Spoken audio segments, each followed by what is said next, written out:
నమస్కారం కమిషనర్ గారు, రండి. నమస్తే. ఏదో మాట వరుస అన్నారు అనుకున్నాను, నిజంగా వస్తారనుకోలేదు. చాలా సంతోషం. దయచేయండి సార్. ఇప్పుడు రావాలని రాలేదు, రావాల్సి వచ్చాను. నీ ఇల్లు సోదా చేయాలి. కారణం? నీ ఇంట్లో దొంగ డబ్బు ఉన్నట్టు రిపోర్ట్ వచ్చింది. నా ఇంట్లో దొంగ డబ్బా? సార్, మీరు నమ్ముతున్నారా?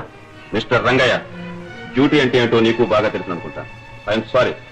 ఎవరో కదలకండి, ఎక్కడ వాళ్ళు అక్కడే ఉండండి. ఇన్స్పెక్టర్ కరియా. శేషారావు గారు, మీరు సాక్షిగా ఉండాలి, నాతో కూడా రండి. నేనే సార్? అవునండి.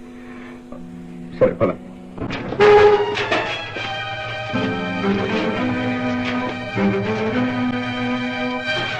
కమిషనర్ గారు క్షమించాలి. రంగయ్య గారి దగ్గర డబ్బు లేకపోయినా గుణం అంతకు మించిన మంచితనం ఉందనే ఈ సంబంధం చేసుకుంటున్నాను.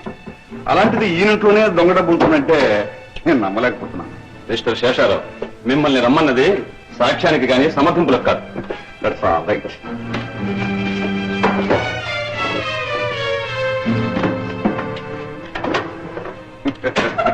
నేను చెప్పలేదండి, అంతా మీ అనుమానమే. అంతా వెతికామా? ఇంకేముంది వెతకడానికి? విడిచేసిన బట్టలు తప్ప.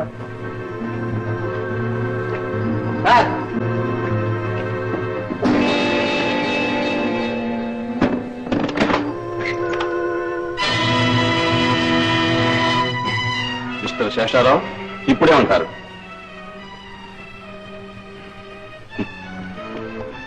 Inspector, get the box.